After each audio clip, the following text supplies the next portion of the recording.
Hi and welcome back. In this lecture we're going to learn about the gradient tool.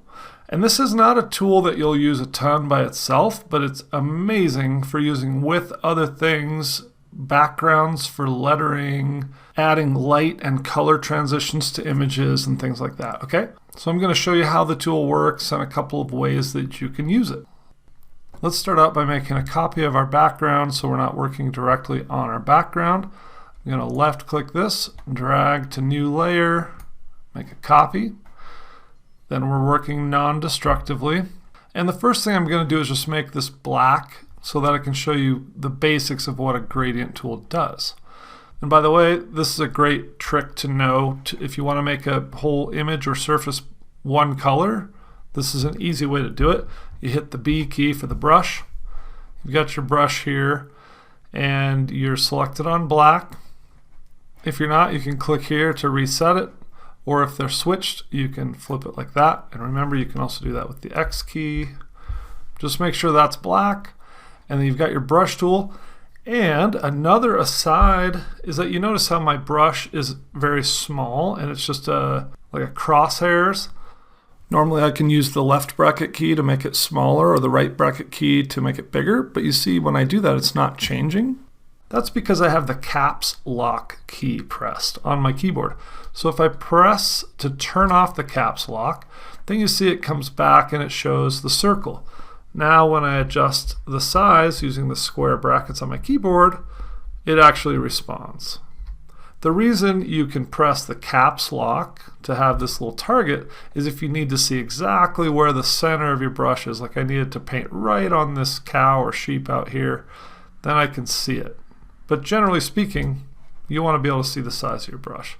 So you want a big brush and a soft brush. So we're going to turn the hardness all the way down and we'll just start painting. And make sure your opacity is on 100. If it's set on something like 50, then you press the 0 key to reset it to 100. Of course, make sure your flow is at 100 as well. And that's by doing the shift key and then pressing the 0. And then we can brush. And I'm just going to cover right over this. This is a copy of our image, so it doesn't matter. We're not losing anything. Make sure you get all the corners and everything. And presto, you have a black background. Now let's look at how to use the gradient tool. And the gradient tool is right over here. And conveniently, the shortcut for it is G. So you just click here, or if you're in another tool, you hit the G key. And you'll then be highlighted on the gradient tool, and you'll have a new list of options up here. And similar to the brush, you have an opacity. So to get started, let's set this on 0. And by 0, I mean press the 0 key on your keyboard so that it goes to 100%. And we'll look at what the gradient tool does. Basically what it does is it creates a transition from one color to another color. So in my color swatches, I'm set on the standard default colors, black and white. And if you look up here in this little ribbon here, you can see it fades from black to white. And that's the result that I'm going to get. So I'm just going to show you what it does, and then we'll talk more about some options to do different things. So I have this little crosshairs here. If I click in the center and drag in any direction, I'm going to get this little line. And this line is telling you that you're starting your gradient in the center and you're moving in the direction of the line. So if I start in the center, I go all the way to the edge right here and release. I've created a black to white gradient or transition. And the transition starts right where I started and it ends where I ended. So you'll notice that I have quite a bit of black in this gradient. Let's say that I wanted more of the white, then I'm going to start further down the page, or down the image I should say, and I'm going to do the same thing. I'm going to click and drag up to the middle and release. So you see now the gradient, the transition starts where I started down here, and it becomes pure white where I ended. So I get a lot more white. And you can play with this a lot. You can start off the image and drag into the image for a very subtle shift. Or you could go all the way across the image for a more gradual transition. Or I can even zoom out a bit and go even further for extra gradual. Okay, very subtle. Okay, so that's the very basics of how to use the gradient tool. Let's get into a couple of more details, and then I'll just let you play with it. The first thing we'll talk about real quick is opacity. So if I dial down the opacity to very low, let's just say 30%, and I do the same thing we did originally. Actually, let's do this. 100%, I'll show you what it looks like. We're going from the center to the edge. All right, that creates a pretty dark transition. I'm going to do something a little different here. I'm going to create another layer so we can do this on a fresh new layer. And I'm going to hide the layer we're working with. So we have an image here that we're working on top of. Okay. If I do 100% opacity with a black to white gradient, and I start in the center, this is like the very first one I showed you, and I go up to the edge of the image and release, it's going to cover it over, very intense, lots of black. Okay. Now I'm going to Control Z to undo that so we get our original image back, and I'm going to dial down the opacity. And remember, we can either click and drag here, or we can just hit numbers. I'm going to hit the 3 to get 30%. And I'm going to start in the middle again, and I'm going to drag to the edge and release. Now you notice there's a little haze over this image, right? I'm not working with this layer up here. I'm working right over the image, which is destructive editing, but I'm just showing you for an example. We could easily also do this on a new layer. In fact, you know what? Let's do that. Let's do good practices. So we'll get rid of this example. Delete. I've just clicked it on the new layer, create a new blank layer on top of this layer. Now let's do that same gradient. With 30%, if I do it at 100%, it's going to look like this. It's going to be totally covered. But if I do it at 30% from the center to the edge, it's going to create that gradient on a new blank layer, but it's going to cover this with a haze. Okay? Now let's go Control Z to get rid of that, and we'll do it a little bit higher. Let's go 70%, or again, you hit the 7 key for 70. Click in the center and drag. We get a darker haze, so it's like 70% opacity. Okay, so you can start to see where if I'm playing with this, and let's say I start down here and go up to, oh wait, sorry, I have to go Control Z. I have to undo what I've done. Let's say I start off of the image and go into the image. I'm going to get a lot more white in the gradient. Now I've got a much different feel in the image. Okay, and again, I'm going to Control Z, and let's dial it back down to 30. We can do that same thing. I just hit the 3 key to do the opacity at 30, and go ahead and do that. A subtler effect, but it kind of lightens up the sky and leaves kind of the weight down at the bottom. Or we could do it like this and start way up here. We'll just do the darkness and a little bit of light. Really subtle. Control Z. Go way down to the bottom just for a tiny bit of gradient, like that. So that's the basics of using the gradient tool. Let me get rid of this layer, and we're going to go back to this just blank plain gradient layer, and we'll select on that. So let me show you some other things that you can do with gradients. One of them is that you can use different colors. So we can go into our color picker, and I'm just going to pick totally random colors, red and blue. Okay, now I'm going to do the same gradient but with different colors. So I click here, drag to the edge, and now we have a red to blue gradient. If I start down here and drag up this way, it's red to blue. Oh, you know what I did? I have it set on 30% opacity, so some of the white is showing through. So that's a good thing to remember. Make sure you click it to full opacity, hit the 0. In fact, you can, if you watch up here, if I hit the 1 key for 10%, you can barely see it. If I hit the 5 key for 50%, it's at 50% opacity. If I hit the 8 key and change the opacity to 80%, you see it's getting a little darker. And finally, if I hit the 0 key, it's fully opaque.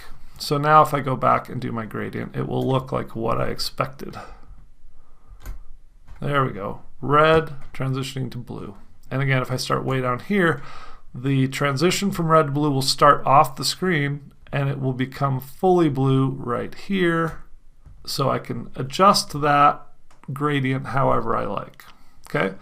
One really important trick that you will want to know is that if you click here in the center and your line is off, you don't get it straight up, you come over to the side here, it's going to give you a diagonal line, which sometimes is what you want, but a lot of times isn't what you want. Okay, so the secret, the shortcut key to fixing that is as you click and drag, notice that I can move this side to side, but if you hit the shift key, as soon as you hit that shift key, it's going to constrain your angles to 45 or 90 degree angles. Okay, so even though I'm moving to side, it's holding it straight, and that's the way to get a very straight, even gradient. And then you release and you've got a nice straight gradient. Okay, so if I want to make a huge subtle gradient, I click down here, hold the shift key, go all the way up across the image,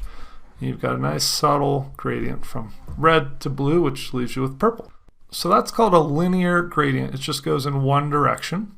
But you have other options for gradients too. You have a circular gradient, or sorry, it's a radial gradient. This one goes like this. And again, I'm going to hold the shift key. Now that you know to do it, you want to almost do that all the time. So this creates a radial gradient coming from the center out. Again, we're transitioning from red to blue, but this time it's going out in every direction. And if I go in the center again and pull further out, I'll get a much more gradual thing. But you can imagine if you had a business card or something and you had some text over this, even this simple gradient is a pretty solid result, much better than just your boring flat color, right? So that's your radial. This one's called an angle gradient. I click, hold the shift key, go out here, and it starts with a sharp line at red, and it rotates around in a circle until it hits the blue. Okay, so you can do this like this to create your gradient all the way around, or you can actually split entire image by starting this down here, and you actually won't see much of the fade. But if I go all the way across the image like this, it'll essentially split it into two colors, and then you'll kind of have this fade out at the bottom. It's an effect that you just kind of need to play with to see what you want to do. But I can go from here and go sideways. I can go way out if I want it really gradual. And then your transition starts here. Lots of options there. The next one's a reflected gradient. So basically the gradient goes in both directions. So if I click and hold shift and go to here, I start with my red in the middle and I transition out to the blue in both directions. And if I go really far with this, much more subtle. If I go really short with it, a whole different effect because the transition is starting sooner. Okay? And then finally we have a diamond gradient. This one's kind of funky, but you just do it and it goes in a diamond shape. So it's kind of almost like a light burst. If I'm going to go out this way, I can really bring it out and fill the screen. You could even zoom out and go really far. It's for a more subtle effect. Okay? So that's an intro to gradients. When you're done with this lecture, go in, click the G key, get into your gradient tool, and start shooting out some gradients. Change your colors. You can press the D key to set your defaults. You can click here to set your colors, and then you can just start clicking and dragging. I recommend getting used to using the shift key so that you're being consistent, but just create some gradients and see what you can come up with. Play with it, change your styles, change your opacity.